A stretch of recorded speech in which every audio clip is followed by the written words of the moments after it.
जय हिंद मित्रों, आज हमारी बात होने जा रही है ओबरा इंटर कॉलेज बचाओ संघर्ष समिति के संयोजक श्री आनंद जी से।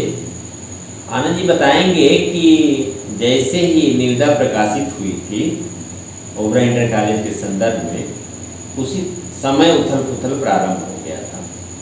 पहले प्रारंभ की स्थितियों की आप चर्चा कर दें कि उस समय आपने कौन कौन से संघर्ष किए, उसका क्या परिणाम रहा, फिर आगे की बात करते हैं। आनंद जी। धन्यवाद सर। सबसे पहले तो आपका बहुत बहुत आभार। और जैसे कि उस समय आप भी साथ ही थे और मीडिया की तरफ से आप पूर्ण सहयोग किए और धरना प्रदर्शन हमारा चलता ही रहा। और धरना प्रदर्शन से ये हुआ कि एडमिशन प्रारंभ हुए, जो एडमिशन रुक गए थे।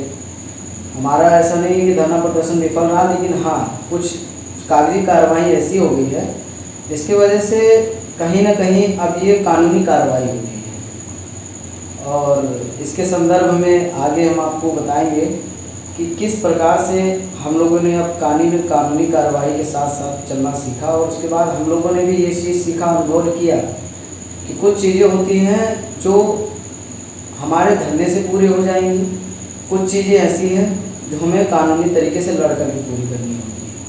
हम यहाँ पर दर्शकों को बता दें, पिछले सत्र में एडमिशन पे ही रोक लग गई थी और एडमिशन फार्म विद्यार्थियों को नहीं दिया जा रहा था। विद्यार्थियों ने आंदोलन किया, एडमिशन फार्म मिला, लोगों का एडमिशन हुआ और उत्तर प्रदेश राज्य विद्युत उत्पादन निगम ने CSR के तहत पैसा उपलब्ध कराया, संविदा पर शिक्षकों को रखा गया। कुल मिलाकर के जो गाड़ी पटरी से उतर गई थी शिक्षा व्यवस्था, वह धीरे धीरे पटरी पर लौट रही। कुछ खामियां हो सकती हैं, लेकिन यहाँ के आसपास के विद्यार्थियों के लिए जो अभावग्रस्त है, जरूरतमंद है, उनके लिए एक आशा की किरण जगती थी। फिर इसके बाद जो परिस्थितियाँ बनी टेंडरिंग की, इसको हम प्राइवेट को देंगे, धीरे धीरे वह प्रक्रिया चलती रही। और हम सभी दर्शक जानते भी हैं, हम सभी जानते हैं कि शिक्षा सत्र जो प्रारंभ होता है वो अप्रैल से, व्यवहारिक तौर पर हालांकि लोग अब भी उसको जुलाई से ही मान के चलते हैं। पिछड़ा क्षेत्र है, निर्धनता ज़्यादा है, आदिवासी लोग हैं, गरीब हैं, आसपास कोई कॉलेज नहीं है राजकीय इंटर कॉलेज या जिसमें इंटरमीडिएट तक के बच्चे पढ़ सकें। इस कारण से ओबरा इंटर कॉलेज पर सदैव से प्रवेश का दबाव रहा है और उच्च गुणवत्ता भी रही शिक्षा की। प्रदेश में इसकी अच्छी पहचान रही है, सम्मान से लिया जाता रहा है। इस बीच इसको प्राइवेट में देने की कोशिश हुई और सामान्य सी बात बताऊं तो मान 36,000 में उत्तर प्रदेश राज्य विद्युत उत्पादन निगम के जितने विद्यालय हैं उसको 1 वर्ष के लिए दे दिया गया है। तो पैसे का बहुत मतलब तो नहीं था 36,000 का कि कितना 1500 के कितना पढ़ाई विद्यालय का। सवाल यहाँ इस बात का था कि जो अभावग्रस्त बच्चे हैं, जो जरूरतमंद बच्चे हैं, आखिर वे कहाँ पढ़ने जाएंगे, हम इस समय जानना चाहते हैं। और जो माननीय न्यायालय के संदर्भ में आप आनंद जी ने प्रयास किया, उस बारे में भी हम इनसे बात करेंगे। उसके पहले हम जानना चाहेंगे कि आज के तारीख में ओबरा इंटर कॉलेज में जो पुराने विद्यार्थी हैं उनकी क्या स्थिति है, उसके बारे में बताएं। और नए जो प्रवेश हो रहे हैं उनकी स्थिति क्या है, जरा तुलनात्मक इसके बारे में बताएं। क्या वह जनता के हक में है, जनता के विपरीत जा रहा है? आनंद जी। पहले तो सर अगर हम शिक्षकों की बात करें तो जब हमने धरना प्रदर्शन शुरू किया था कि हमारे बातों को गंभीरता से नहीं लिया जा रहा था, तो हमारे कुछ शिक्षक थे जो हमें अंधेरे में रखे कि ऐसा कुछ नहीं हो रहा है, आप लोग निश्चिंत रहिए। और अचानक से जिस दिन हमारे आदरणीय प्रिंसिपल सर की रिटायरमेंट का डेट होता है, उसी शाम को उनकी रिटायरमेंट होती है। 1 घंटे बाद न्यूज़ आती है कि ओबरा इंटर कॉलेज प्राइवेट हो चुका है, DAV ने दे दिया। ये संभव कैसे है ये तो हमें नहीं पता है, क्योंकि वही बोलते रहे थे बार बार कि ऐसा कुछ नहीं है, ऐसी बातें सब अफवाह फैलाई जा रही है। फिर उसके बाद क्या होता है कि शिक्षकों को अभी फ़िलहाल की बात, अगर वर्तमान की बात करें तो शिक्षकों की ये हालत है कि सुनने में आता है कि कुछ शिक्षकों की कुछ शिक्षक जो DAV के हैं और वो सामूहिक तौर पर माइक लगा करके शिक्षकों का शिक्षकों को अपशब्द कहते हैं, जो कि ये सही नहीं है। अगर शिक्षक का अनादर होगा तो जाहिर सी बात है छात्रों में आक्रोश बढ़ेगा, और छात्रों में आक्रोश बढ़ेगा तो जाहिर सी बात है कि सारी जो व्यवस्थाएं सही चल रही है उनमें उथल पुथल होंगी। हम समझ सकते हैं कि जो आपने अपशब्द कहा है, तो अपशब्द की जगह पे हमें लगता है कि अमर्यादित शब्द का प्रयोग होना चाहिए।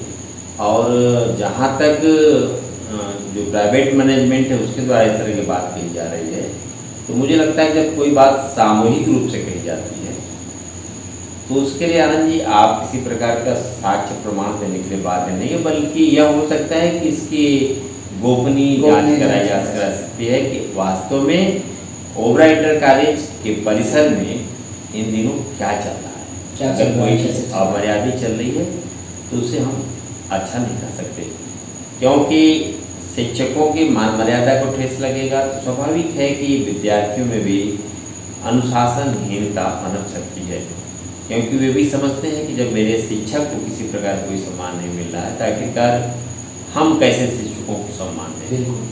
तो मुझे उम्मीद है कि जो प्राइवेट प्रशासन है अति उत्साह में आकर के उनके पास अच्छा खासा अनुभव होता है, वे लोग इस तरह का व्यवहार न करें जो अमर्यादित हो और समाज में उसकी प्रतिक्रिया विपरीत हो।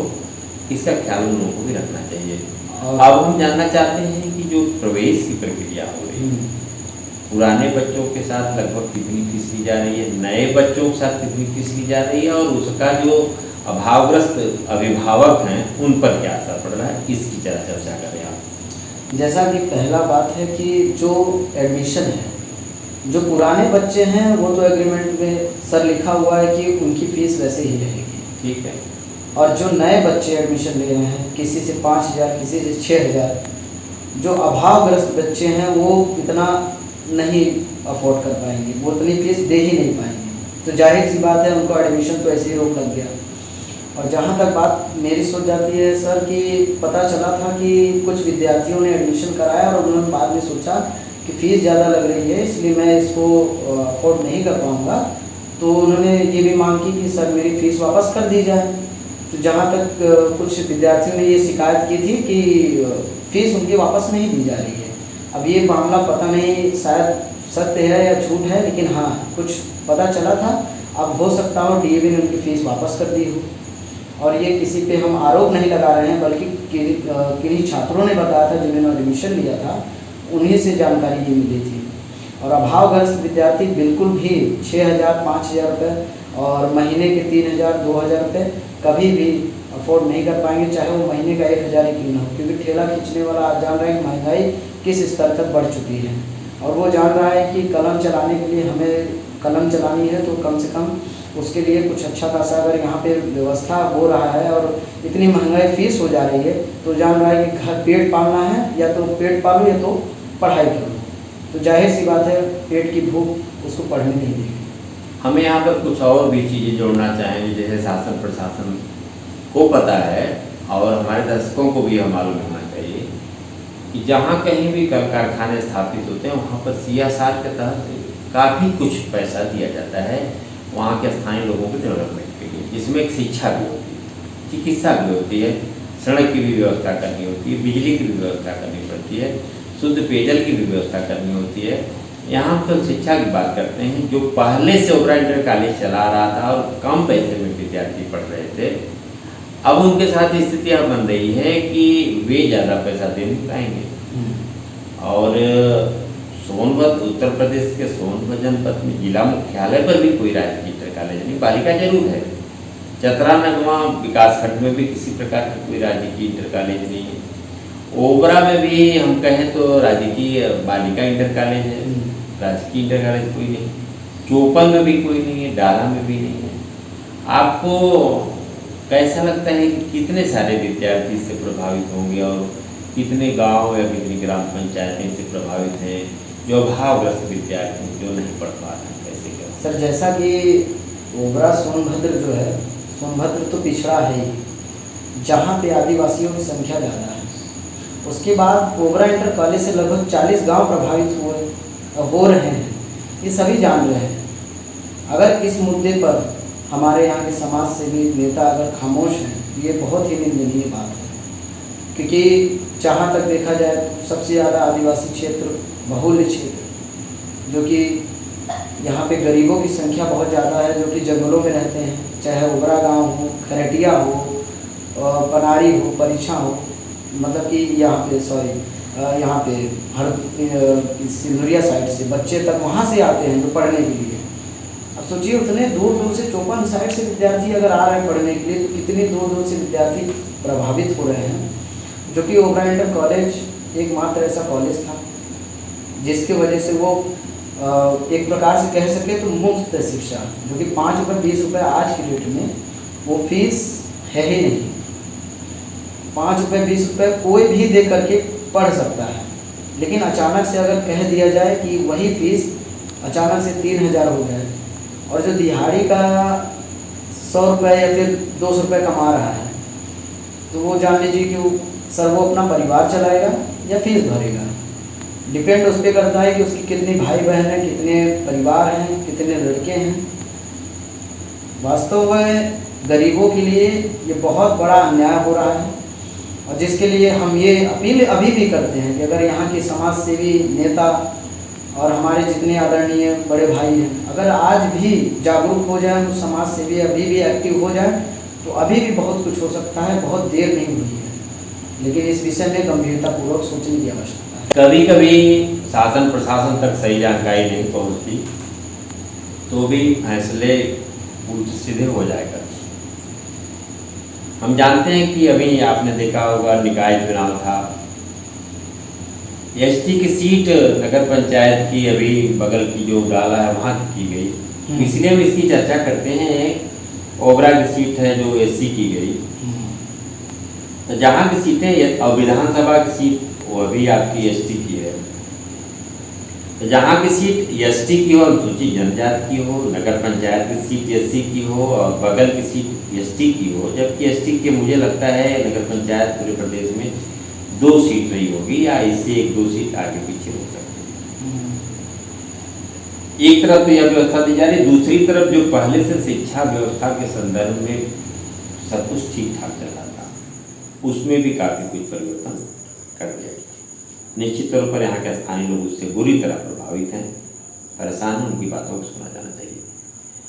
आपने काफ़ी पहले भी धरना किया, प्रदर्शन किया, आपने जुलूस निकाला, अपनी बातों को मर्यादित तरीके से संविधान के अंतर्गत कानून के तहत आपने सब कुछ किया। उधर प्रशासन ने भी आपके आंदोलन का सपोर्ट किया, ऐसी कोई सख्त कार्रवाई आप लोगों के खिलाफ नहीं की, क्योंकि वे भी इस बात को समझते थे कि आप वाजिब लड़ाई लड़ रहे हैं। तो इस बीच आप बताएं कि आगे अगर आप कोई आंदोलन आपको करना होगा, तो अभी मुझे लगता है कि कानून के दायरे में होगा, शांतिपूर्ण होगा। बिल्कुल सर, उसमें शांतिपूर्वक कायदे तरीके से, नियम कानून से हम हमेशा गाइडलाइन को फॉलो करते हैं कि इस प्रोसेस से हम हो करके, और जहाँ पर भी हम धरना करेंगे, जो भी आगे प्रोसेस होगा पूरी तरीके से कानूनी प्रक्रिया से होगा। और आज भी छात्रों के साथ हम हैं, और आगे भी। नगर में इन दिनों एक चर्चा भी चल रही है कि माननीय न्यायालय के भी शरण में जाने की आप लोगों की योजना है, क्योंकि आप लोगों ने आंदोलन किया, मीडिया के लोगों ने उसको काफ़ी प्रचारित भी किया, कुछ हद तक बातें सुनी भी गई। अब हमें जानना चाहते हैं कि माननीय न्यायालय से आप किस प्रकार की अपेक्षा करते हैं, उसके बारे में ऐसी कौन सी योजना है, और या आप लोगों ने कोई पहल की है तो उसको बताएं। सबसे पहले तो माननीय न्यायालय की अगर बात आती है, तो सर क्या हुआ कि जब हम पूरी तरीके से एक प्रकार से धरना प्रदर्शन करते करते ये हुआ कि अब कानूनी तौर तरीके से लड़ाई लड़ी जाए, क्योंकि ये पूरी तरीके से एकदम ऐसा लग रहा था कि अंधेरे में हम आ गए हैं, समझ नहीं आ रहा था करे तो करे क्या। फिर उसके बाद ये हुआ कि कहीं से जानकारी मिली कि PIL ही इसका मात्र रास्ता है, तो हम कहीं से पता लगाएं कि वकील की फ़ीस क्या होगी, तो ये पता चला कि हाई कोर्ट के वकील ही इसको दाखिल कर सकते हैं, जिला न्यायालय के वकील नहीं दाखिल कर सकते। और उनकी फ़ीस जहाँ तक होती है स्टार्टिंग 60,000 होती है, 50,000 से 60,000 होती है, उससे भी आगे होती है। कुछ वो वकील तो ऐसे हैं कि यहीं पे हैं कि इनकी स्टार्टिंग मतलब कि 2 लाख है। तो हमने सोचा कि कैसे हैंडल करेंगे हम, तो हम लोगों ने आपसी सहमति से पैसा इकट्ठा किया। हम छात्रों ने आपसी सहमति से सभी से पैसा इकट्ठा किया और हम इलाहाबाद पहुँचे और सीनियर वकील से मिले और उन्होंने आश्वासन भी दिया कि इस मुद्दे पर ऐसा है कि हो सकता है, ऐसा नहीं है कि हम लोग हवाई बात कर रहे थे। इस पे हम लोगों ने जितनी भी कागजी कार्रवाई थी उसको पूरी की और उसके बाद हम जब जून में ये हुआ कि कोर्ट बंद होता है, तो जुलाई में खुला कोर्ट। जुलाई में खुलते ही कोर्ट हम जब पहुँचे तो ये हुआ कि जो जूनियर वकील थे उनके सही जानकारी कुछ अभाव की वजह से तो ये हुआ कि स्टेनो साहब वहाँ पे नहीं थे। अब स्टेनो साहब क्या होता है, लिखने का काम करते तो संडे को करते, हम लोग बुधवार को ही पहुँच गए थे वहाँ पे। अब बुधवार को पहुँच गए थे तो सर आने जाने में तो ऐसे ही 1-2 दिन लग जाता है, फिर हम लोग को ट्रैवल करके वापस जाना था, फिर आना था संडे को। तो फिर हम रात को निकलने का हम लोगों ने सोचा कि रात में निकल जाएंगे, ऐसा है फिर 4 दिन बाद आ जाएंगे, क्या दिक्कत है। अब सुबह भोर में 5 बजे की ट्रेन थी, तो उसी बीच हम लोग के साथ ये दुर्घटना घटती है कि हम 3 लोग गए थे साथ में, जो कि हमारे भाई ही थे, भाई से भी बढ़ करके हैं, आकाश और शौर्य पंडित। तो शौर्य पंडित और हमारा फ़ोन चोरी हो गया भोर में और आकाश का फ़ोन रह गया। तो हम लोगों ने सोचा कि अब हमारा दिमाग काम करना बंद हो गया, क्योंकि जाहिर सी बात है हम जिस काम के लिए घर से बोल के निकले हैं, अगर हम वहाँ पे फ़ोन करके ये कहें, और जैसा कि अब घर वाले भी जान गए इसलिए इस बात को रिवील कर रहे हैं हम, नहीं तो हम नहीं करते। तो हम लोगों ने देखा कि अब हम क्या कहें घर पे, तो हम लोगों ने एक दिन ऐसे ही, मतलब कि हम लोग के पास पैसे नहीं थे क्योंकि ऑनलाइन पैसा था शौर्य के फ़ोन पे, तो सारा पैसा चला गया। अब हम लोगों ने ये सोचा कि हम लोग के जेब में मात्र बचे थे 20 रुपये। हम लोगों ने कैसे एक दिन बिस्कुट खा करके, पार्ले जी बिस्कुट खा करके, पानी पी करके स्टेशन पे गुजारा। और शुक्रगुजार है कुछ शिक्षकों का, जैसे कि मेरे आदरणीय टीचर हैं, वो मां समान ही है, नाम लेने की जरूरत नहीं, मां समान ही है। और उसके बाद जब उन्हें पता चला तो उन्होंने मदद की, आर्थिक तौर से तुरंत मदद की। और उसके बाद हम लोगों ने अपने वहीं 4 दिन हम लोगों ने ये निर्णय लिया कि हम अब घर नहीं जाएंगे, क्योंकि घर जाते ही सवाल जवाब होगा कि फ़ोन कहाँ है, क्या है। तो हम लोगों ने 4 दिन वहीं स्टेशन पे गुजारा और 4 दिन स्टेशन पे गुजारने के बाद हम वकील साहब के यहाँ पहुँचते हैं। फिर वकील साहब भी हमें आश्वासन देते हैं कि आपके साथ न्याय होगा और हम आपकी लड़ाई अच्छी तरीके से लड़ेंगे और उसको हम पूरी तरीके से ये दिखाएंगे कि नहीं, आपके साथ अन्याय हो रहा है और दिखाने की आवश्यकता नहीं, आपका केस मजबूत है और हमें ये कहने की आवश्यकता नहीं है। जहाँ तक है ऊपर वाले का भरोसा है, अगर PIL एक्सेप्ट हो जाता है तो जहाँ तक बात है कि हमारी लड़ाई आधी वैसे ही जीती जाएगी। और हमें ऊपर वाले को पूरा विश्वास है कि हमारी मेहनत बेकार नहीं जाएगी, क्योंकि हमने इतना मेहनत किया है। अगर हमारे ऊपर छात्रों ने इतना विश्वास करके हमें आगे बढ़ने का अवसर दिया है तो हम ज़रूर उस लड़ाई को जीतने में सफल होंगे। और अगर किसी कारणवश अगर हार भी गए तो हम ये सोच करके चलेंगे कि हो सकता है ऊपर वाले की इसमें कोई और मंशा है। कुल मिलाकर के PIL की जो बात हो रही है, हम दर्शकों को बता दें, बहुत सारे दर्शक जानते भी हैं, जनहित याचिका इसे कहते हैं। जब जिम्मेदार लोग गंभीर बातों पर ध्यान नहीं देते तो ऐसी स्थिति में जनता का कोई व्यक्ति न्यायालय की शरण जाता है, माननीय न्यायालय की शरण जाता है और वहाँ से न्याय की उम्मीद करता है। और माननीय न्यायालय भी उन सब चीज़ों को जांचता है, परखता है, उसकी बात उस याचिका को स्वीकार करता है और जो संबंधित पक्ष हैं उनको अपने यहाँ बुलाता है, उनसे जवाब मांगता है, जो जरूरी कार्रवाई होती है उसको करता है। कुल मिलाकर के मुझे लगता है कि जो आसपास की आबादी है, जो विद्यार्थी हैं, जो जरूरतमंद हैं वास्तव में, उनके लिए शिक्षा दीक्षा की व्यवस्था बेहतर होनी ही चाहिए और वह भी कम पैसे में। और आनंद जी, आप आज मुझसे बातचीत की, इसके लिए आपको बहुत बहुत धन्यवाद। धन्यवाद सर।